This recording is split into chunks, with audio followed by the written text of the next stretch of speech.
Assalamualaikum warahmatullahi wabarakatuh. Sehat selalu buat teman-teman semuanya tanpa terkecuali.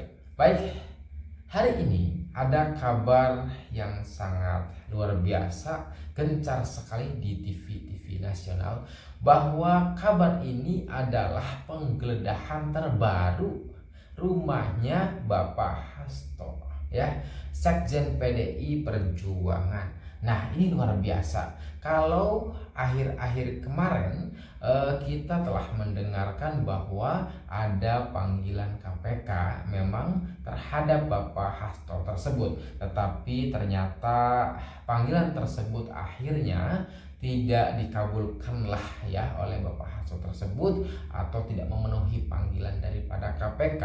Kemudian salah satu jubir PDI Perjuangan tersebut mengatakan bahwa akan reschedule, ya, yaitu Bapak Hasto akan hadir pasca ulang tahun PDI Perjuangan.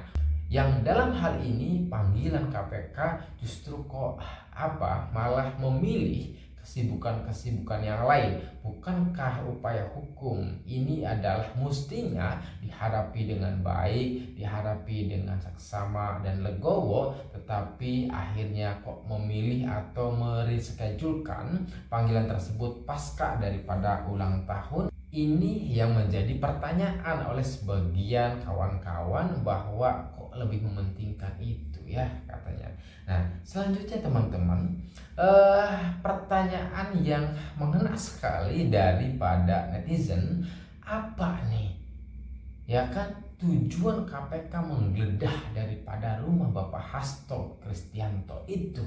Apakah ini masih berkaitan dengan kasus yaitu Harun Masiku itu ya teman-teman? Apakah ada kasus yang lain ya? Ini ada sebuah wawancara. Sebelum kita melangkah jauh ke sana, ternyata sudah ada jawaban daripada KPK itu sendiri, bahwa KPK punya tujuan lain dalam rangka penggeledahan itu, dan tidak ada kaitannya dengan kasus-kasus sebelumnya, misalkan kasus beliau sebagai tersangkanya itu. Nah, kita dengarkan terlebih dahulu.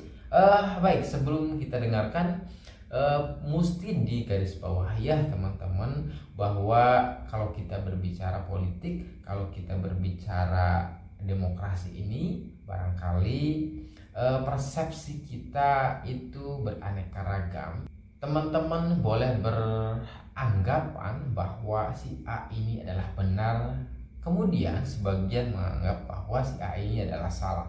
Boleh, tetapi bagi saya sendiri atau fokus saya sendiri adalah ketika penegak hukum menemukan hal-hal yang sifatnya adalah pidana, apalagi kemudian merugikan negara, korupsi, OTT dan sebagainya, maka ini harus ditindaklanjuti. Saya pribadi mensupport itu. Saya pribadi sangat mendukung itu, mendukung bahwa penegak hukum harus menuntaskan hal-hal yang bersifat kriminal, pidana, yang merugikan negara atau merugikan warga atau seluruh warga negara Indonesia dan sebagainya. Ya, teman-teman, itu adalah komitmen saya. Justru ketika kemudian Bapak Hasto ini terkena, diduga ada keterlibatan secara langsung dengan Bapak tersangka yaitu Harun Masiku yang saat ini menjadi buron, walaupun kita juga bertanya-tanya apakah Harun Masiku ini diumpatkan, disembunyikan oleh oknum atau bagaimana, ataukah memang Harun Masiku ini disuruh kabur oleh temannya untuk mengumpat, bersembunyi dan sebagainya. Nah, keduanya memang masih misterius sekali.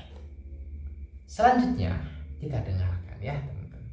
Ya, tentunya bukti-bukti yang dicari oleh teman-teman seputar perkara yang sedang ditangani ya. Dalam hal ini terkait suap PAW saudara HM, dan terkait menghalang-halangi penyidikan. Jadi untuk detailnya tentunya kami belum bisa menyampaikan karena ini juga masih berproses. Kegiatan ini dilakukan karena penyidik menilai memang ada hal-hal yang bisa ditemukan oleh penyidik melalui proses penggeledahan.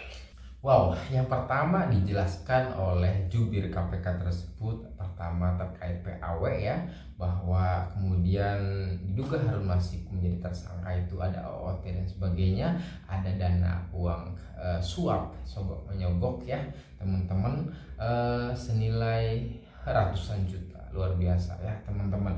Dan kemudian ternyata yang kedua ini terkait penggeledahan terhadap rumahnya Bapak Hasto itu diduga ada menghalang-halangi penyidikan. Kan luar biasa teman-teman. Apabila ini benar menghalang-halangi penyidikan, itu justru ada pidana lain, ada undang-undang yang lain yang kemudian akan menjerat beliau ya teman-teman. Coba kita akan buka sebuah referensinya ya.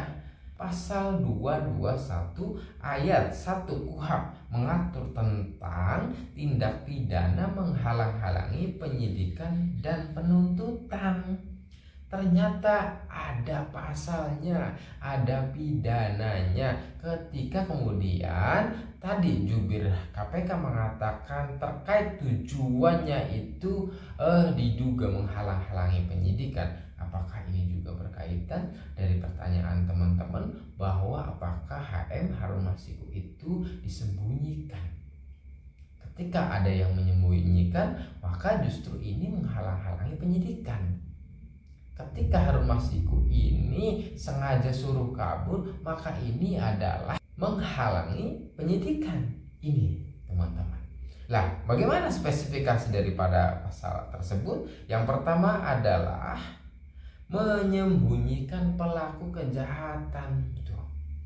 Menyembunyikan berarti KPK ini justru menduga sebenarnya yaitu HK ini menyembunyikan pelaku kejahatan. Ini ya kalau kita sebagai masyarakat biasa, kalau tujuannya itu adalah diduga menghalangi penyidikan berdasarkan pasal 221, kemudian latar belakang bahwa ada yang mengatakan dan yang bertanya jangan-jangan Harun Masiku itu ada yang menyembunyikan. Siapakah yang menyembunyikan itu kita tidak tahu. Justru KPK ini sedang menyelidiki, menyidiki sampai kemudian ditemukan siapa yang menyembunyikan atau bagaimana kira-kira begitu. Nah, itu yang pertama. Spek yang kedua yaitu membantu pelaku kejahatan menghindari penyidikan atau penahanan ya teman-teman. Menghindari, coba kalau di awal-awal kita telah mendengarkan bahwa kaburnya HM Harun Masiku itu ada yang menyuruh ya, udah kamu kabur aja kira-kira ke luar negeri. Walaupun sebenarnya Harun Masiku saat itu sudah dilarang berpergian ke luar negeri, ya enggak? Dilarang itu sudah karena sudah ditersangkakan. Tetapi kemudian ketika ada sebuah indikasi oknum memberikan peluang, udah kamu kabur aja, saya berikan jalannya nih supaya aman dan sebagainya, ke negara apa dan sebagainya. Justru ini adalah indikator menghalangi penyidikan. Apakah yang dimaksud KPK atau jubir KPK mengatakan adanya penggeledahan itu punya tujuan bahwa diduga HK ini menghalang-halangi penyidikan atau bagaimana ya. Kemudian selanjutnya, menghambat atau menyulitkan penyidikan atau penuntutan terhadap pelaku kejahatan. Nah, menyulitkan ya teman-teman, misalkan ketika sudah ada tersangka atau temannya sudah dijadikan tersangka, tetapi kemudian ada sebuah perlawanan ya enggak, misalkan ada bahasa saya tidak bersalah, saya akan bongkar semuanya. Justru mengatakan membongkar itu tetapi tidak memberikan bukti-bukti nyata, hanya kemudian rumor. Kalau bahasa atau narasi itu tidak disertai dengan bukti atau fakta nyata, maka ini adalah sifatnya narasi saja atau narasi belaka. Kan begitu teman-teman. Justru kami atau kita semuanya warga negara Indonesia sangat support Pak Hasto dalam membongkar siapa saja, ya enggak, para koruptor itu, siapa saja pejabat negara yang kemudian memainkan negara ini atau dapat merugikan negara ini, baik itu merugikan dalam hal finansial, keuangannya, merugikan terkait dengan image, terkait dengan nama baik bangsa dan negara ini. Kan begitu teman-teman.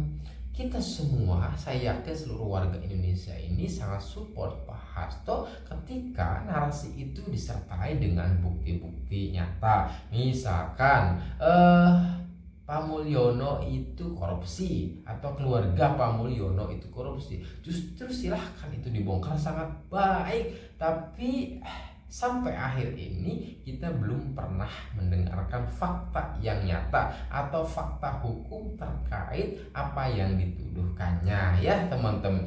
Justru ini hal blunder sebenarnya ketika pernyataan atau narasi itu tidak disertai bukti, yang ada dikatakan atau diimagekan adalah hoak belaka. Itulah kemudian ternyata tujuan lain daripada KPK adanya penggeledahan. Sekali lagi, pertama adalah terkait PAW Harun Masiku, dan yang kedua adalah terkait dugaan menghalangi penyidikan, walaupun hal demikian adalah bersifat pidana yang lain. Ketika kemudian dugaan itu akhirnya nanti misalkan benar adanya, justru kemudian pidananya akan menjadi berlapis, ya teman-teman. Kalau kemarin terkait dengan PAW-nya, hari ini kemudian terkait menghalang-halangi penyidikan.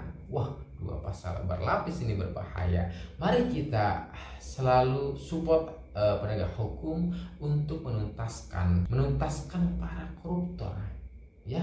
Jargon presiden kita, wapres kita luar biasa. Tuntaskan itu para koruptor itu, lenyapkan para koruptor itu dari muka bumi Indonesia. Terima kasih, sehat selalu. Wassalamualaikum warahmatullahi wabarakatuh.